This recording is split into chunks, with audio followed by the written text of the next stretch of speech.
Hi there, everyone. This is Brayden and Tali with the Love and Purity podcast. And today we're going to be talking about Parashat Vayeshev.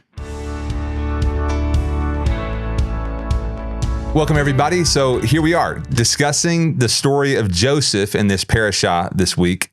Joseph is a great example for us on pursuing purity. He's faced with this temptation. He's faced with this real daily temptation, right? Potiphar's wife is casting longing eyes on Joseph, and this seems to be an ongoing thing. And it makes me think about a situation that many people face, whether it's in the workplace, pastors with secretaries, but this is a situation that people find themselves in. And I think it's an important, Joseph provides a great example for us as far as fleeing from this temptation. I think for one, we shouldn't really put ourselves, if we have the option, we shouldn't really even put ourselves in this situation in the first place. Joseph doesn't appear that he even has the option, but he gives us a great example of fleeing. There's times when we face the enemy head on, right? David and Goliath. He's facing the enemy. He's fighting Goliath. He's taking a stand. When it comes to sexual temptation, the example we have in the scripture is you flee. You don't try to negotiate. You don't try to, work it out. You flee. You flee sexual temptation. So here, Genesis 39, verse 8, the story develops, Potiphar's wife really is attracted to Joseph. But coming in here in verse 9, he's saying, he is not greater in this house than I am, nor has he kept back anything from me except you, because you are his wife. He's speaking to Potiphar's wife here. Then he says something really profound. He says, how then can I do this great wickedness and sin against God?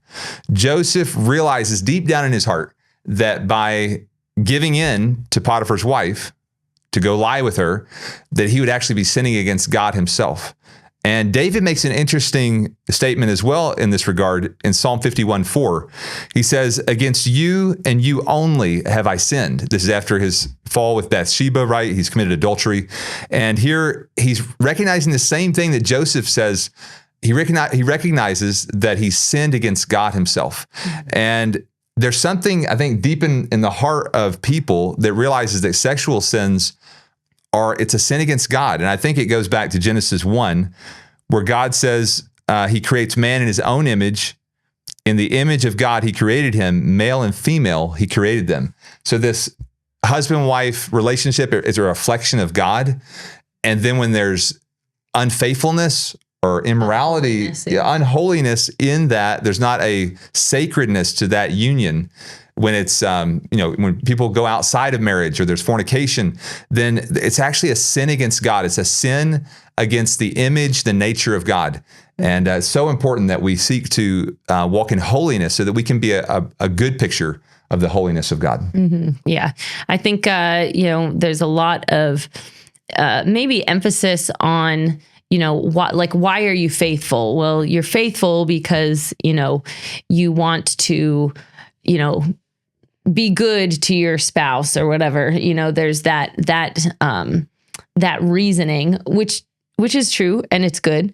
But ultimately, why are we faithful? Why are we faithful? Why do we keep to our marriage vows, to our marriage covenant? It's because this is a covenant between us before God. So it's actually, the bigger deal is that that this is, like you said, a relationship that's going to affect your relationship with God, and so it's something that it's good to recognize that. Yes.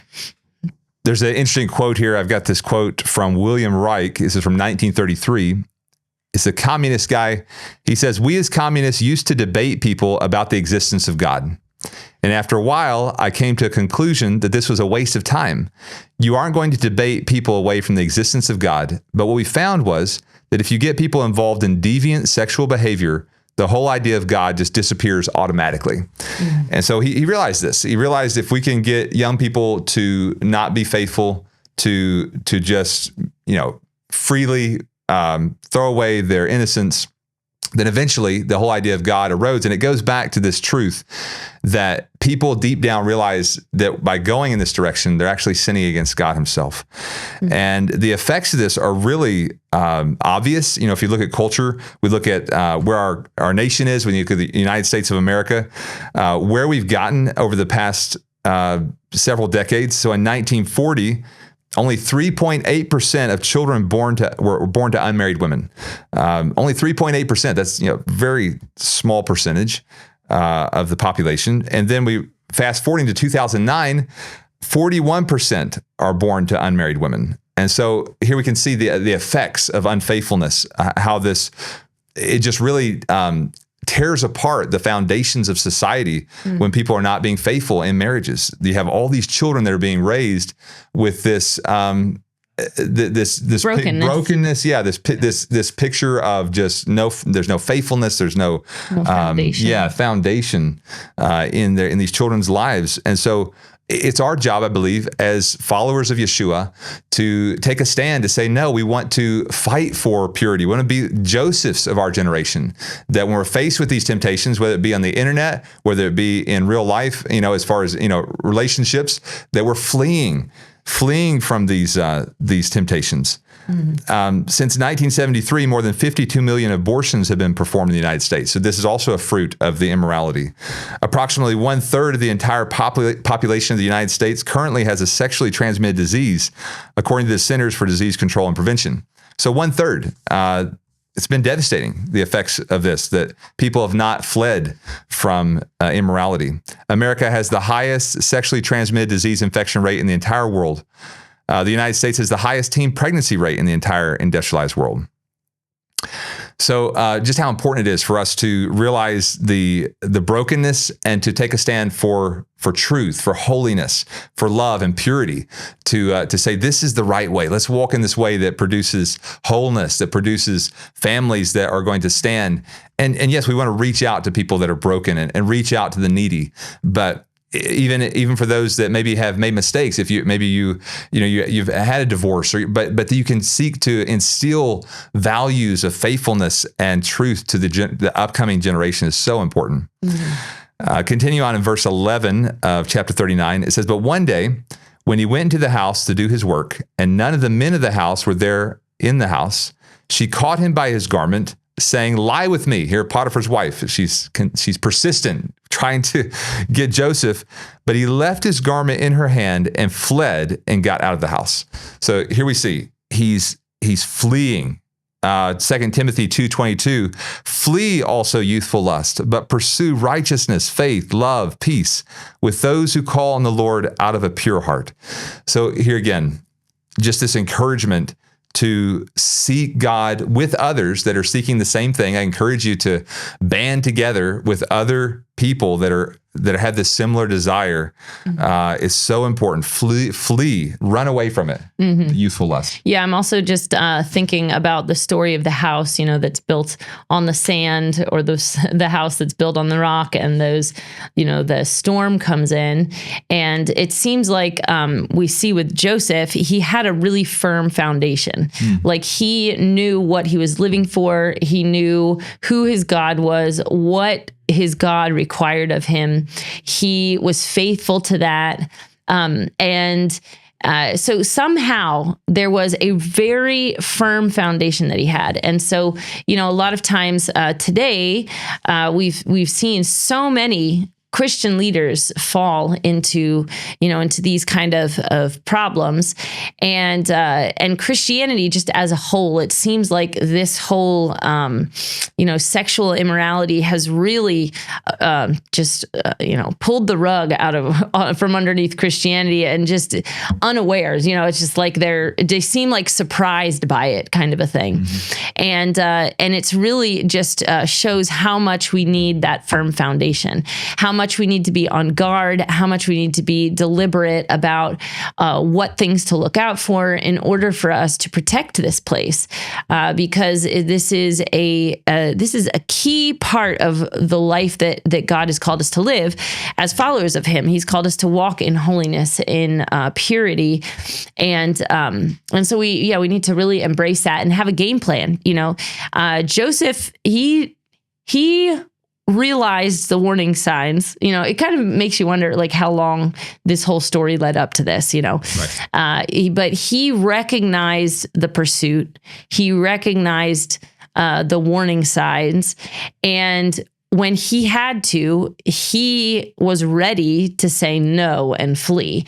And most people in that kind of a situation are they get wore down. It's like the emotional attachment or whatever it is, that kind of daily pursuit, that daily temptation kind of wears them down, where it seems like for Joseph, he was really solid. He had a plan. He was going to run. Like he wasn't going to give into that. So Yeah. Resolve. I think he had a lot of resolve. Yeah. And I think we really need to pray. Just encourage you to pray that God will give you that resolve to resist. The promise is submit to God, resist the devil, and he will flee from you. We can trust in that promise and see victory, I believe. So I want to close with two passages. These are encouraging passages to seek what I believe Joseph was seeking after. Blessed, or you could say happy, are the pure in heart, for they shall see God. And we could ask ourselves, did Joseph see God working in his life? Mm-hmm. Absolutely. He saw amazing favor from God. He had the gift of revelation and dreams. God was speaking to him. But blessed are the pure in heart. You're going to be blessed. You're going to be happy as you seek to walk with a pure heart before God. And not that it's simple, not that it's easy, but it's worth the fight. It's worth this resisting of continually resisting the temptations so that you can actually see God. Wow. The invitation to behold the beauty of the Lord. This is the thing that should motivate our hearts to seek purity. Mm-hmm. Then Hebrews 12:14, pursue peace with all people and holiness, without which no one will see the Lord. So here again, Hebrews is telling us the same thing. We need to pursue holiness so that we may see the Lord. And so may you be blessed out there to pursue holiness, to see God. And this is something that we all need. We need to be growing in worship, calling out to God. God, I want to see you. Open the eyes of my heart. I want to see you. I want to see the value of choosing you above temporary pleasures. I want to see the value of seeing your beauty above any counterfeit that this world has to offer. Mm-hmm. And so may God bless you out there and keep you strong in this fight. It's a good fight of faith. This is the Love and Purity Podcast, where we're calling disciples to a lifestyle of love and purity in joyful expectation of the coming King. God bless you.